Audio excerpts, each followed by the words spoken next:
the goal is college football game by game predictive roster discussion videos. We starting with the team that just won it all, the Ohio State Buckeyes. So first off, I'll talk to you about the roster, and then I'll go through their schedule game by game and give you a predicted winner and loser for each game. So Ohio State only returns at 46% of their production. But Ryan Day this year had the fifth ranked recruiting class in the country. So starting on the offensive side at quarterback, I'm pretty sure Julian Sayin is going to be the starting quarterback. He's a five-star that was committed to play for Nick Saban, but when Nick Saban retired, he switched his commitment to Ohio State, and ESPN ranked him the top dual threat quarterback in the 2024 recruiting class, but he barely has any college experience. Last year, he only made 12 throws and only ran two times. But in the spring game, he did the best of all the Ohio State quarterbacks, completing at 17 of 24 of his passes and threw for 175 yards and a touchdown pass. And I would expect Julian Sayin to at least be pretty good because Ryan Day has never not had at least a good quarterback since he's been at Ohio State, but he might not be quite as good as Will Howard was last year. And at wide receiver, Ohio State is one of the best in the country. Jeremiah Smith is probably the best player on their team. I think he has a good chance to be the number one pick in the 2027 NFL draft. I think there's a good chance he'll average 100 yards receiving per game this year. And I've talked about his numbers before. They're really good. And they also have a Parnell Tate coming back. He's a good wide receiver that is no doubt going to play in the NFL. And he would be the top wide receiver on most teams. His numbers weren't big last year because he was teammates with Emeka Buka and Jeremiah Smith, but he still had in 15 games 52 catches for 733 yards and four touchdowns, averaging 14.1 yards per catch. I think he'll have bigger numbers this year with Emeka Buka leaving, but Emeka Buka is a big loss to Ohio State because he was their all-time leader in receptions and a first-round pick in the NFL draft. And Ohio State also has Brandon Enos, a five-star wide receiver who hasn't played much college football, but I think he'll be a starter this year and have a good year. And Ohio State has upgraded at tight end, bringing in a really good tight end from Purdue. His name is Mac Player. He had last year 51 catches for 685 yards and four touchdowns, averaging 13.4 a catch. And at running back, Ohio State will probably be down from last year because they lose Quinshon Judkins and Travion Henderson, who are now both NFL running backs. But they did bring in C.J. Donaldson from West Virginia, who I think will be their starting running back. He's a good running back, just not as good as Judkins or Henderson was, but he has in 3 years and 32 games in college, 2,058 yards and 30 touchdowns on 421 carries. averaging 4.9 yards per carry. And I think Ohio State will be down on the offensive line because they lose four starters, including two first round picks, Donovan Jackson and Josh Simmons. But they did bring in a tackle from Rice who has 34 college starts and last year only allowed one sack and three total pressures. His name is Ethan Anenwa. He was one of the top offensive linemen in the transfer portal. So Ohio State does, though, still have a whole lot of talent on their offensive line. So I think they'll still be solid there. But offensively, they probably won't be quite as good as they were last year, but they should still be pretty good because Ryan Day is such a good offensive mind. And on the defensive side, Ohio State, I think, is going to take a pretty big step back here. But they were so good last year defensively that they can take a pretty big step back and still have a good defense. And I still think their defense will be above average. But the defensive line is going to take a big step back because they lose all four of their starters from the best defensive line in the country last year. They're all now in the NFL. And as good as Ohio State was everywhere last year, defensive line was probably their biggest strength. But they do bring in a four-star transfer defensive lineman from North Carolina. His name is Bo Atkinson. He had last year 35 tackles and seven and a half sacks and 25 total pressures.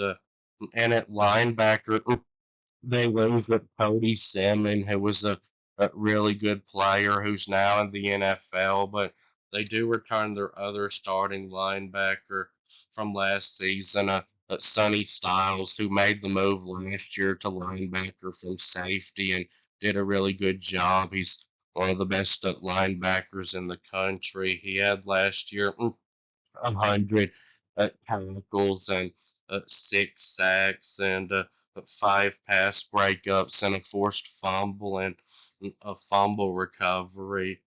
And at cornerback, Ohio State loses two really good ones, Denzel Burke and Jordan Hancock, but they return the other starting corner, Davison Igbinosun, who has had two good years at Ohio State, and in those 2 years combined, he has 104 tackles and 14 pass breakups and three fumble recoveries and two interceptions.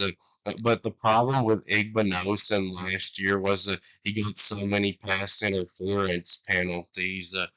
And at safety, they lose one of the two starters, Lathan Ransom, who was really good, but they return the other one, Caleb Downs, who is the best safety in the country and a likely top five pick in the next NFL draft. He had last season 81 tackles and six pass breakups and two interceptions. So I think Ohio State will be down in the secondary and at linebacker too. So now for the game by game predictions, starting with Texas. Julian Sayin is as highly rated of a recruit as Arch Manning is, but I would trust Arch Manning a little more in this game than Julian Sayin because Arch Manning has some college experience. And Texas's offensive line, though, is just as questionable as Ohio State's is. But Texas has a better running back room, I think, than Ohio State. does.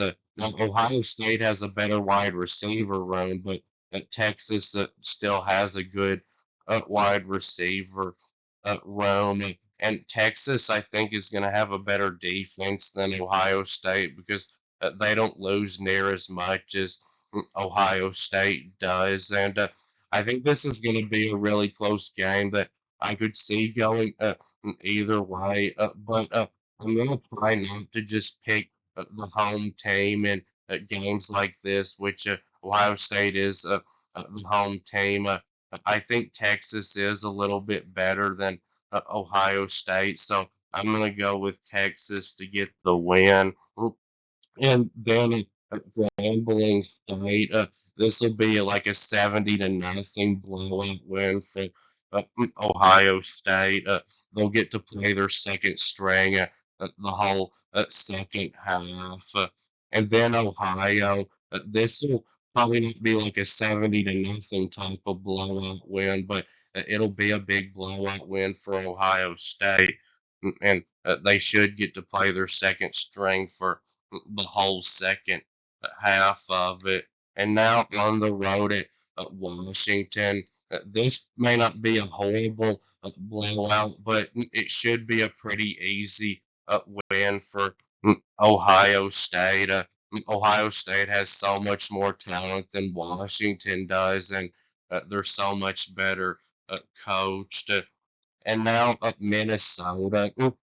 This one could be a competitive game because of Minnesota's defense probably being really good. And Minnesota, I think, will try to run the football a whole bunch and control the clock and keep Ohio State's explosive offense off the field. And I think it will work for a while, but I think in the second half, the talent on Ohio State's team will start to run out Minnesota, and Ohio State's offense is, I think, better than Minnesota's. Minnesota's offense is not very explosive, and it's not that good. So I think Ohio State will pull away in the fourth quarter and win by around two touchdowns. And now on the road at Illinois. This one, like the Minnesota game, I think it could be competitive because of Illinois' defense. But Ohio State's offense is much more explosive than Illinois is going to be. Illinois' offense is not going to be great at all. Illinois will probably try to run the football and uh, a bunch and keep Ohio State off the field offensively, and it'll probably work for a while. But Illinois, I just don't think is going to be able to score very much in this game, and Ohio State, I think, will pull away in the fourth quarter and win by around two touchdowns. And then on the road at Wisconsin, this should be a pretty easy win for Ohio State. Ohio State is so much better coached than Wisconsin is, and they've got a big talent advantage too. And now Penn State. So if I was going to rank rosters in the Big Ten, Penn State would probably be number one because even though uh, Ohio State does recruit a little bit better than Penn State does, Penn State has so much more experience on their roster than Ohio State does. But I trust Ryan Day in a game like this so much more than I would James Franklin. And when a team has beat a team 8 years in a row, like Ohio State has done with Penn State, I can't pick Penn State to win this game, especially with the game being at Ohio State. Now, I think this will be a close game, and I think it'll be a low scoring defensive game. And now on the road at Purdue, this will be a big blowout win for Ohio State. Ohio State will at least get to play their second string in the fourth quarter, and Purdue will be lucky to not get shut out in this game, and Ohio State will put up a whole bunch of points, no doubt. And now UCLA. So getting Nico, I did leave you. I don't think is going to be a big boost to UCLA because they don't have anywhere near the talent at the offensive line or the wide receiver position as Tennessee does, or as Ohio State does, and they don't have near the talent as Ohio State anywhere. So I think this will be like a three touchdown win for Ohio State. And then Rutgers, Ohio State, even though Rutgers is, I think, going to be a decent team, has so much more talent and is so much better coach than Rutgers is, and they're so much more better coach than uh, UCLA is too. So I'm going to go with Ohio State to get the win fairly easily, but probably not in a huge blowout. Probably more like 20 points. And then on the road at Michigan. So, because Ohio State it couldn't beat Michigan last year when they clearly had a much better team than Michigan, this year I'm going to go with Michigan to get the win because not only is it at Michigan this year, Michigan's defense I think is going to be better than Ohio State's. They've got a better defensive line, and they've got more experience at linebacker and in the secondary. And I also think Michigan's got a better offensive line than Ohio State has got this season. Now, Ohio State has a better wide receiver room by a lot than Michigan, but they have every year, and they've still lost to them. So I don't really think it's going to matter. And this game. So I do think this one will be really close, though. So my final prediction for Ohio State is 10-2 overall and 8-1 in the conference. This will for sure get them back to the college football playoff, and there's a good chance this will get them to the Big Ten championship. So that'll be it with this video. Please subscribe. Thanks for watching, and we'll be back soon.